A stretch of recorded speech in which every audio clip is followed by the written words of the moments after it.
Adelante, doctor, muchas gracias.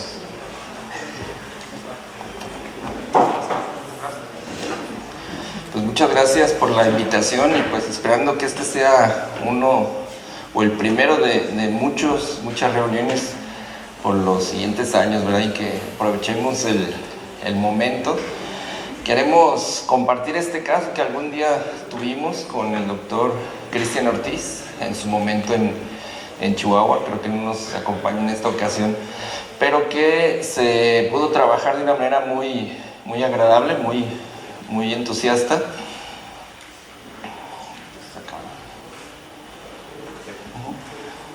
Bueno, iniciamos presentando el caso. Es una mujer de 47 años, casada, con escolaridad media básica completa, religión cristiana evangélica, madre con diabetes mellitus, enfermedad renal crónica por nefropatía diabética, como antecedentes familiares que refirió. No refirió toxicomanías. La paciente fue hipertensa desde los 25 años, desde hace 25 años, únicamente tratada con losartán. Ella se reporta como alérgica a penicilina y fue sometida a apendicectomía y esterectomía hace 30 años y refiere haberse sometido a 5 hernioplastías. Se detectó con enfermedad renal crónica sin una etiología conocida desde 2006. Se incluyó a diálisis peritoneal de 2008 por 2 años y se llevó a trasplante renal en julio de 2010. El donador fue su hermano, compartiendo grupo IRH, desconocen el HLA en aquella ocasión. Se indujo con basiliximab, metilprednisolona, tacrolimus y micofenolato. Era de riesgo intermedio para citomegalovirus y la creatinina basal posterior al egreso se comentó de 0.9 miligramos por decilitro. Prácticamente su somatometría pues, era una paciente obesa, normotensa. Y como motivo de consulta en aquella ocasión se reporta con proteinuria en rangos nefróticos, una creatinina sérica en valores normales, urea de igual manera, algo de dislipidemia, hipoalbuminemia, una anemia leve con leucocitos dentro del rango normal. Su examen general de orina se reportaba con proteinuria y su examen de proteinuria en 24 horas fue de 5.2 gramos. En aquel tiempo su tratamiento se estaba recibiendo con tacrolimus, 2 miligramos cada 12 horas, micofenolato mofetilo, 1 gramo cada 12 horas, prednisona 10 miligramos al día. Y como manejo coadyuvante, losartán, espironolactona, pravastatina. Esta es la evolución bioquímica, prácticamente desde el mes de mayo hasta el mes de abril de 2012 a 2014, donde llama la atención que existió siempre una función renal dentro de parámetros normales, sin alteración, sin deterioro en la función renal evidente o significativo, pero llama la atención que sí se mantuvo con niveles de proteinuria inicialmente en rangos nefróticos. La siguiente, por favor. Y aquí en esta evolución, desde 2006 a 2014, vamos a ir viendo, se diagnostica con enfermedad renal crónica, estuvo 2 años en diálisis, se lleva a trasplante en julio de 2010, se detecta en mayo de 2012 microalbuminuria, ya se detecta con un síndrome nefrótico en junio de 2012 y se lleva una biopsia en julio de 2013. A continuación, la doctora Arisbel les va a describir los hallazgos de dicha biopsia.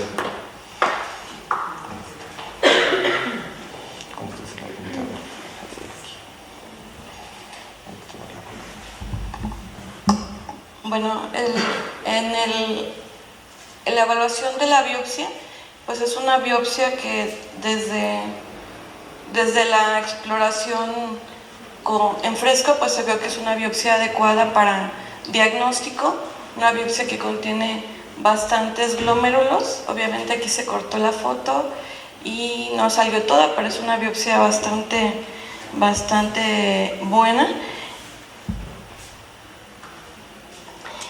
Tenemos aquí el aspecto de los glomérulos en la tinción de HI. En general los glomérulos presentan un aspecto muy homogéneo, sin embargo algunos se conservaban casi normales en su aspecto de microscopía de luz en la tinción de HI. Si se fijan lo que es la zona del mesangio, no está tan expandida, al menos en este glomérulo.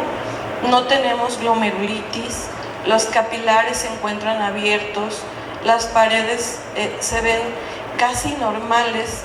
Sin embargo, en algunos glomérulos, en algunos capilares, las luces se ven un tanto redondas, los podocitos se ven prominentes.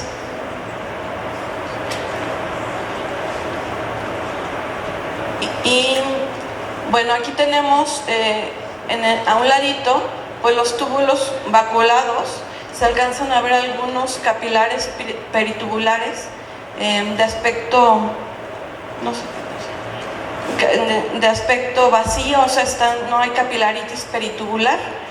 Entonces, pues básicamente en el HIE, cuando piden el preliminar, pues yo les digo que no veo casi nada, o sea, es una biopsia que igual, como en el caso anterior, en el HIE probablemente fuera una podocitopatía de cambios mínimos. Pero yo siempre digo que la hematoxilina eosina es una tinción bastante coda, porque nos muestra muy pocos hallazgos, nos da un aspecto, unos datos muy generales de la biopsia, y como pueden ver en la siguiente imagen, tenemos una imagen una foto a menos aumento de lo que es la biopsia, y vemos 3 glomérulos que presentan un poquito de proliferación mesangial. Los capilares se encuentran abiertos, tenemos los túbulos espalda con espalda, no tenemos atrofia, no hay inflamación intersticial.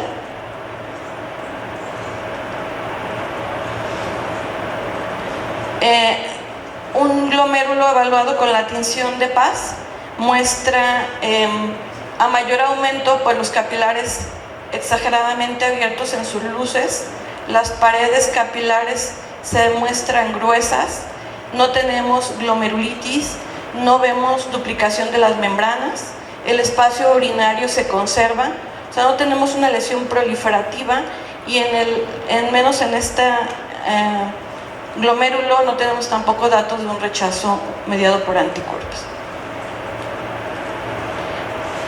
Con el tricrómico de Masson, pues es mucho más evidente la lesión. Aquí tenemos un franco engrosamiento de los capilares glomerulares. Si se fijan, las membranas basales se tiñen intensamente de azul, lo que nos habla de que hay una remodelación de la membrana, porque pues hay un material tipo membrana basal en los capilares glomerulares, sin estar estos duplicados y sin tener datos de glomerulitis. Y bueno, la tinción de Jones, que pues es la que más nos fue útil en esta biopsia, nos muestra que efectivamente los capilares están gruesos, están dilatadas en la luz, se ven muy redondas las luces, pero además se notan algunos defectos de llenado en las membranas, y en algunos capilares como unas pequeñas espículas que ustedes por supuesto ya dieron con el diagnóstico. Aquí a mayor aumento pues vemos la tinción de Paz, que nada más nos quiere mostrar que no hay tubulitis y que tampoco tenemos capilaritis peritubular.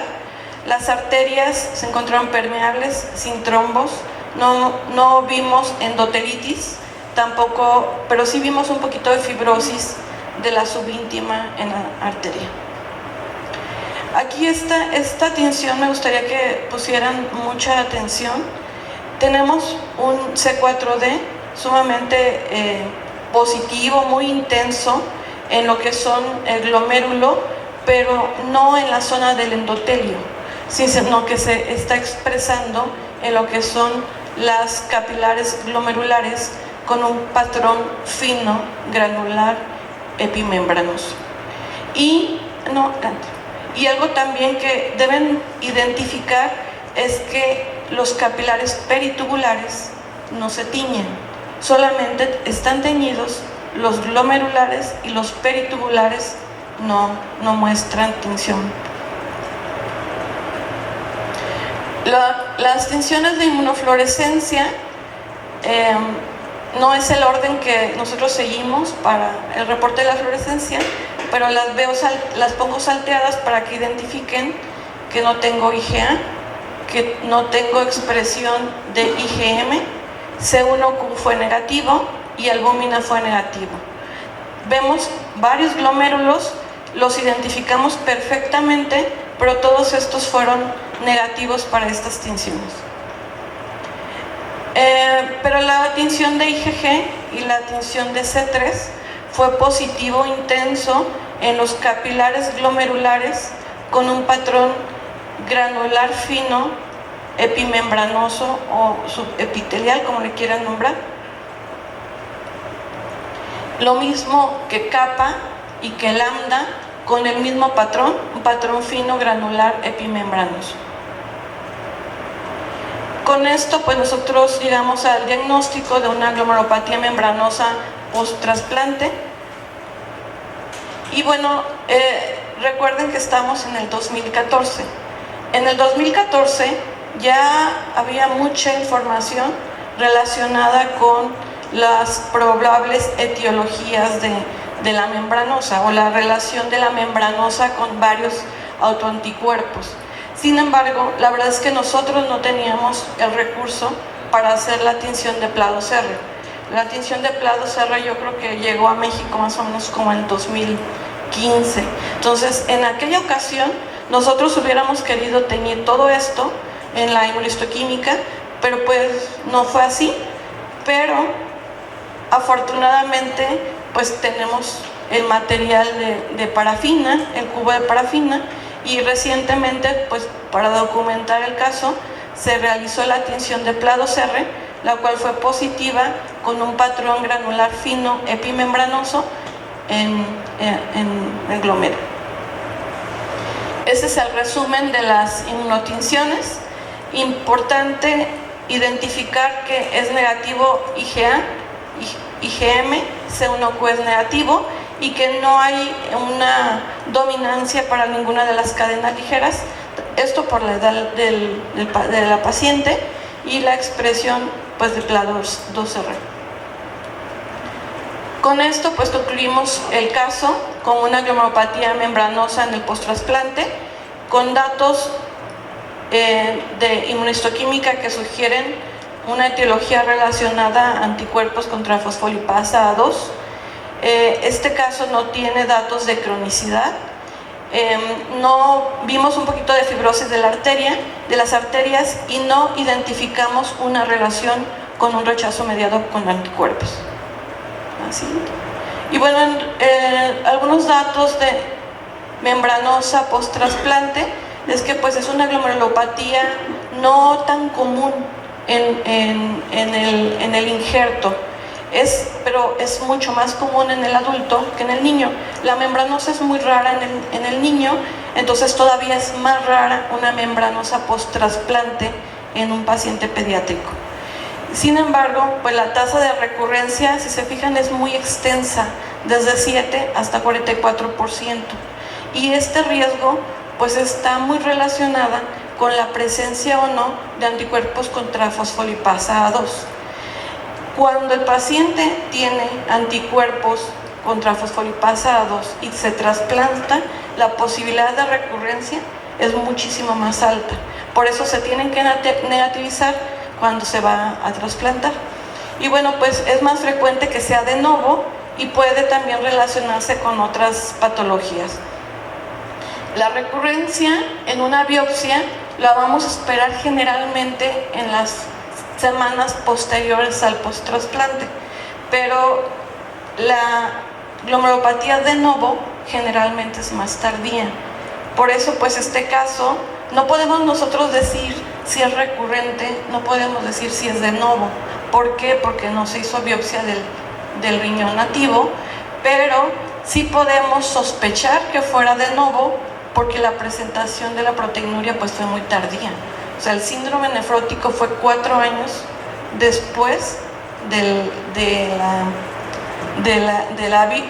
trasplante. Sin embargo, bueno, eso se los va a decir el doctor Pasarín, pero pues estuvo como fluctuando, ¿no? Nunca estuvo sin proteinuria. ¿Me pasa eso?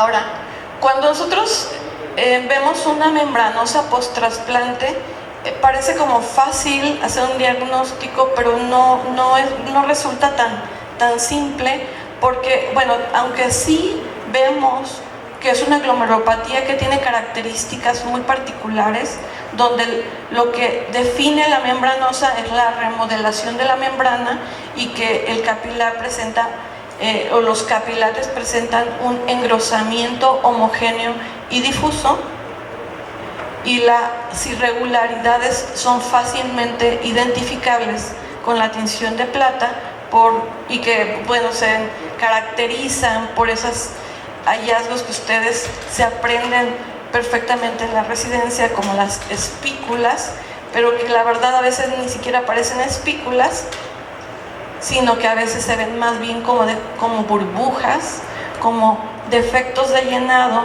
en la membrana por las impresiones que dejan los inmunocomplejos en la membrana basal. Pues esto pues no está tan complejo decirlo, mucho menos cuando nosotros tenemos inmunofluorescencia que expresa la IgG C3 con este patrón fino granular epimembranoso que nos hace confirmar que esta glomerulopatía es una nefropatía por inmunocomplejos. La electrónica pues ya también la saben, los depósitos electrodensos intramembranosos y la remodelación de la membrana pues lo podemos confirmar en la microscopía electrónica. Obviamente las características de la membranosa van a ser diferentes dependiendo de la etapa de la enfermedad, muy discretos en la etapa 1 y bastante floridos en la etapa 2 y 3, que es donde vemos las espículas. ¿Me pasa el siguiente? Y bueno, nada más así como moraleja, una vez que tenemos nosotros una membranosa post-trasplante, tenemos que hacer un ejercicio de descartar la asociación con un rechazo humoral. La presencia de anticuerpos contra el donador hace que el paciente sea susceptible a tener una membranosa. Entonces, siempre que tenemos una membranosa post-trasplante, tenemos que definir si hay glomerulitis y capilaritis para ver si no está asociado a un rechazo mediado por anticuerpos. Obviamente la fluorescencia nos confirma este diagnóstico, pero el C4D, además de mostrarse en los capilares, también se presenta, glomerulares, también se presenta en los peritubulares, a diferencia de nuestro caso, donde el C4D era negativo en los capilares peritubulares.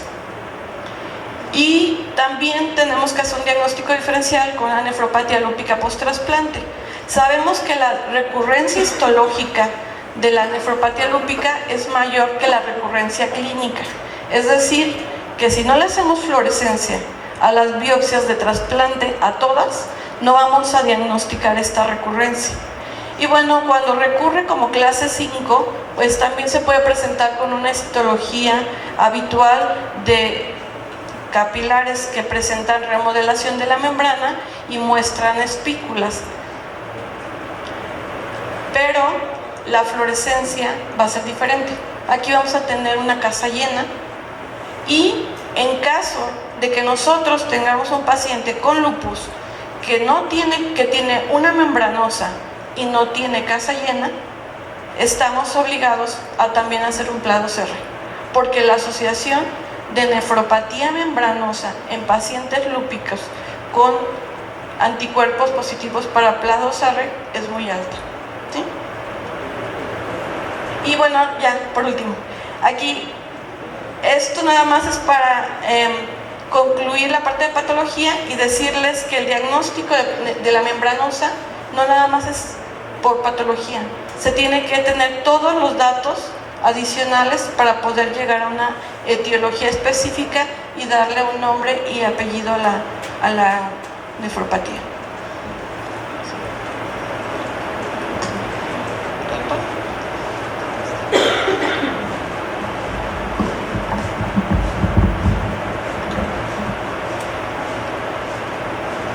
Bueno, tenemos tenemos aquí una lista de problemas que prácticamente detectamos en este caso. Hay una disfunción, perdón, un paciente con trasplante renal de donante vivo relacionado que tiene disfunción crónica tardía del injerto, la cual se descarta, y que hay una proteinuria y un síndrome nefrótico post-trasplante, y por último, un diagnóstico ya establecido de nefropatía membranosa post-trasplante. Que tomar en cuenta si analizamos el contexto de un trasplante renal, principalmente en lo que es el donante vivo, hay que tomar en cuenta que pues, la enfermedad renal crónica en México ya desde hace algunas décadas, como ya lo hemos visto de manera reiterada, de manera repetida con las diferentes ediciones de la base de datos de Estados Unidos, la base de datos renales de Estados Unidos, en la última edición pues no es muy diferente, donde nuestro estado y el estado de Aguascalientes prácticamente están presentando una de las frecuencias de las incidencias y prevalencias más altas en el mundo, y que si lo vemos a lo largo del tiempo en esta diferente comparación con otras latitudes, prácticamente en incidencia y prevalencia prácticamente vamos en números rojos, prácticamente se va avanzando de manera exponencial, y pues es lo que estamos presentando día a día en nuestras consultas, ¿verdad? Entonces, en cuanto a trasplante renal, sabemos que nuestro estado también aporta bastantes números en cuanto a las frecuencias de trasplante, y si observamos esta gráfica recientemente publicada en la edición del año pasado, vemos cómo principalmente es donante vivo, a diferencia de otros países. Preferentemente la donación viva lo que se está presentando. En cuanto a disfunción crónica del injerto, hay diferentes situaciones que hay que analizar. Por ejemplo, el rechazo crónico activo mediado por anticuerpos, por linfotos T, la nefropatía crónica por los diferentes inmunosupresores, en este caso los anticalcineurínicos. También hay que analizar otras situaciones de obstrucción de tracto urinario, cuestiones infecciosas, ¿verdad? Pero que es muy importante que la disfunción crónica tardía del injerto juega un papel importante en lo que es la recidiva y las glomerulonefritis de nuevo.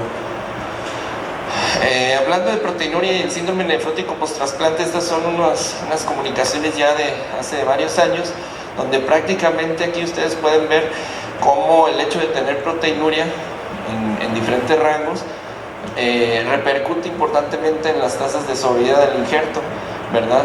Cuando hay una enfermedad glomerular de nuevo, cuando hay una enfermedad recurrente, las sobrevidas en los pacientes, en los injertos, son disminuidas de manera importante. Como en estas gráficas donde prácticamente las enfermedades o las diferentes series a nivel mundial denotan cómo la enfermedad glomerular pues tiene una connotación importante para una menor sobrevida. En estas otras gráficas, por ejemplo, vemos cómo el hecho de tener proteinuria va a repercutir en una menor supervivencia del injerto y del paciente. Entrando al diagnóstico de nefropatía membranosa posterior al trasplante, este trabajo fue el trabajo de tesis de la doctora Arisbet de su especialidad de anatomía patológica, donde prácticamente se vio cómo la nefropatía membranosa ocupaba el segundo lugar con respecto a las demás enfermedades glomerulares diagnosticadas en los injertos. Estos fueron 60 pacientes con biopsia del injerto renal, donde la nefropatía membranosa pues, ocupó el 28%. Y se vio como a lo largo del tiempo algo que había una repercusión importante, era el tiempo de aparición, donde la nefropatía membranosa aparecía de manera más temprana. Otra de las situaciones, esto se replicó después con el doctor Vladimir Hernández, conocido de todos ustedes, nefrólogo en el estado de Guanajuato, donde en una serie un poquito más grande, 129 pacientes, fue una situación muy similar, ¿verdad? Un total de 22% de nefropatía membranosa, ocupando prácticamente como el trabajo previo el segundo lugar. Otro de los trabajos que se hicieron fue por la doctora Anabel Salazar, compañera de generación que egresamos en 2005, ¿verdad? Donde se observó que se biopsiaron 1.428 trasplantes, 13 correspondieron a 13 presentaron el diagnóstico de nefropatía membranosa. No era probable, como en la mayoría de las series, no era posible establecer si era recurrencia o era de nuevo, pero prácticamente algo que repercutía importantemente o que tenía una significancia era el que el donante tuviera un parentesco directo con el receptor. Y volviendo a nuestro caso, prácticamente el paciente, después de que se le hace la biopsia, en aquel tiempo se sometió a un tratamiento inmunosupresor. Ya con el diagnóstico de nefropatía membranosa se le dio un esquema de ciclofosfamida, hubo una presencia de proteinuria subnefrótica y posteriormente una revisión completa únicamente con un esquema de ciclofosfamida. Esto fue hace 10 años aproximadamente. Entonces, nosotros en aquel tiempo nos basábamos en estas guías, donde prácticamente el tratamiento de una nefropatía membranosa, no en trasplante, pero sí se mencionaba dentro de los esquemas de tratamiento de la ciclofosfamida. Ya hasta los esquemas conocidos del Ponticelli, ¿verdad? Los Ponticelli modificados, donde se sella con clorambucil o con ciclofosfamida, que también había una remisión completa, repercutía mucho en la sobrevida del paciente libre de diálisis, ¿verdad? Y ya posteriormente, más recientemente, prácticamente el uso del rituximab como una herramienta terapéutica de gran importancia en estos pacientes con esta nefropatía. Incluso en las guías CADIGO de 2021 de enfermedades glomerulares también ya se toma en cuenta, dependiendo del riesgo, del bajo riesgo a alto riesgo, dependiendo la situación del paciente, como el manejo también está ya mencionado el rituximab dentro de otros agentes citotóxicos. Esto también, estas guías abordan el tema de recurrencias de trasplante, que es importante, donde también el rituximab tiene mucho que ver. Otra de las situaciones que tenemos aquí pues es el manejo de los diferentes de inmunosupresión. Otras opciones que además de rituximab, bortezomib o algunos agentes alquilantes. En México prácticamente estas gráficas son de 2017, pero si tuvieran la oportunidad de conocer esta comunicación del INEGI, prácticamente se repite lo mismo. La enfermedad renal crónica se encuentra entre las primeras 10 principales causas de muerte, ¿verdad? Tanto en hombres como en mujeres, pero sabemos que estos, pues siempre hay un sesgo, porque sabemos que en la enfermedad cardiovascular pues hay mucho nefrópata, en la enfermedad endocrinológica hay mucho nefrópata, entonces como que esto pues es un sesgo que normalmente tenemos en las estadísticas nacionales. Ya desde 2010 el doctor Antonio Méndez Durán comentaba en una base de más de 30,000 pacientes a nivel del Seguro Social cómo la enfermedad renal crónica se había convertido en un importante problema de salud pública. De nueva cuenta, estas gráficas que ya las conocen del OSRS del año pasado, prácticamente, donde ocupamos los principales lugares de incidencia y prevalencia. En este estudio, si se fijan del doctor Antonio Méndez, cómo la enfermedad glomerular era la segunda causa de etiología de todos los pacientes con enfermedad renal crónica. En este trabajo del doctor Edgar Solís, del doctor Luis Evangelista, donde también vieron un número importante de pacientes trasplantados, vieron cómo la enfermedad glomerular en esta serie causaba o era la segunda etiología más frecuentemente encontrada en estos pacientes que se sometían a trasplante. Las situaciones desafortunadas en nuestro país, como en muchas otras enfermedades, no existe un registro nacional de enfermedad glomerular y hay pocos estudios nacionales y con un número reducido que describen ciertas frecuencias, ¿no? Por situaciones de tipo, ahora sí que de cada centro, algunos estudios han sido publicados a nivel nacional. Por ejemplo, este estudio en la Ciudad de México, de un estudio multicéntrico donde se aborda ciertas etiologías o ciertas frecuencias en las etiologías de enfermedad glomerular. Este estudio que hicieron en el Hospital de Pediatría de aquí de la ciudad con el doctor Germán Patiño, y uno que se realizó en el Hospital General Regional 46 con el doctor Benítez Chávez, en este tiempo con 163 pacientes. Recientemente, en 2022, se comunicó este trabajo por parte de la doctora Arisbet, donde se observaba prácticamente junto con las series ya previamente descritas, junto con la del doctor Benítez, cómo la nefropatía membranosa ocupaba una frecuencia importante. Aquí prácticamente la mayoría de los estudios nacionales o al menos latinoamericanos, incluyendo este estudio brasileño, como la nefropatía membranosa ocupaba el segundo lugar de las etiologías. Ya casi me salió el chacal de don Francisco. Entonces, como la etiología de las diferentes enfermedades glomerulares biopsiadas, prácticamente en este estudio todavía del doctor Benítez como segunda causa de enfermedad biopsiada, en este estudio se fue al tercer lugar, teniendo principalmente o siendo superada por la nefropatía por IgA, situaciones que las estaremos analizando posteriormente, como nefropatía por IgA, en algunos estudios inclusive al séptimo lugar. En esta ocasión está ocupando un segundo lugar y desplaza la nefropatía membranosa al tercer lugar. Entonces son situaciones epidemiológicas importantes donde hay que analizar diferentes situaciones, por ejemplo, la frecuencia, cómo ha ido cambiando a lo largo del tiempo. Por ejemplo, este estudio que analiza alrededor de 20 años, donde la nefropatía membranosa presenta un descenso en sus frecuencias, no así como otras enfermedades glomerulares detectadas.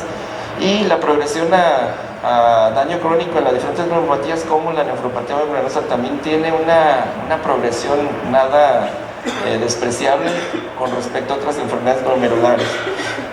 Entonces hay que hablar de la recurrencia, de la glomerulopatía post-trasplante, hablando de la recurrencia y de las enfermedades o enfermedades de novo, que prácticamente en nuestro país o en nuestro medio, en Latinoamérica, solo el 15% de los riñones nativos se biopsian antes de entrar a trasplante, una situación que no nos ayuda a determinar si hay una situación de novo o una situación recurrente.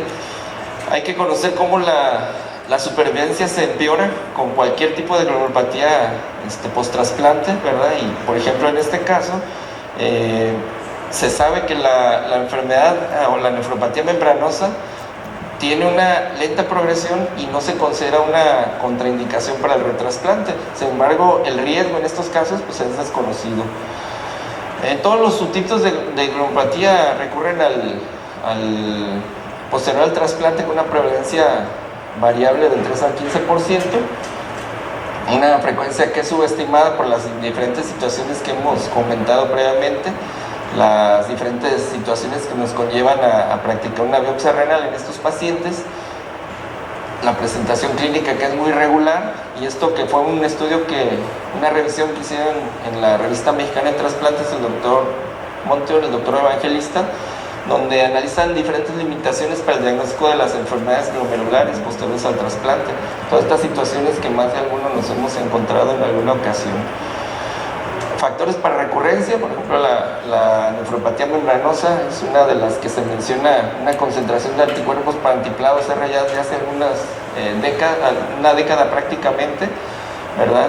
Donde incluso la prevalencia para la recurrencia es muy variable dependiendo de las diferentes series que analicemos.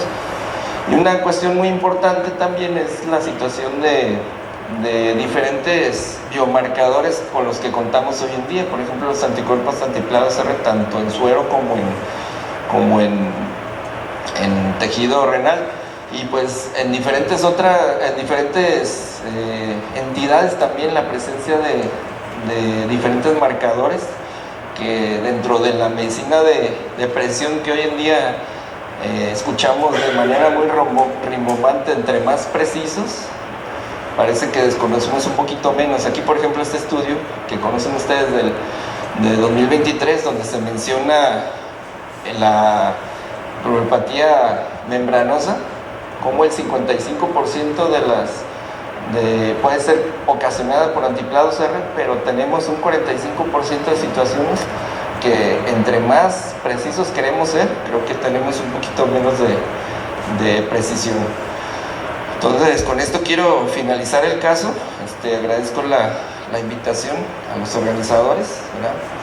Y esperemos que sea el primer congreso de muchos y que esto pues tenga una repercusión importante en la manera en cómo practicamos la nefrología en nuestra región, en nuestro estado, en nuestro país. Muchas gracias.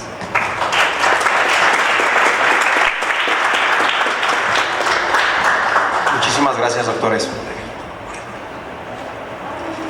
Voy a hacer entrega de su reconocimiento.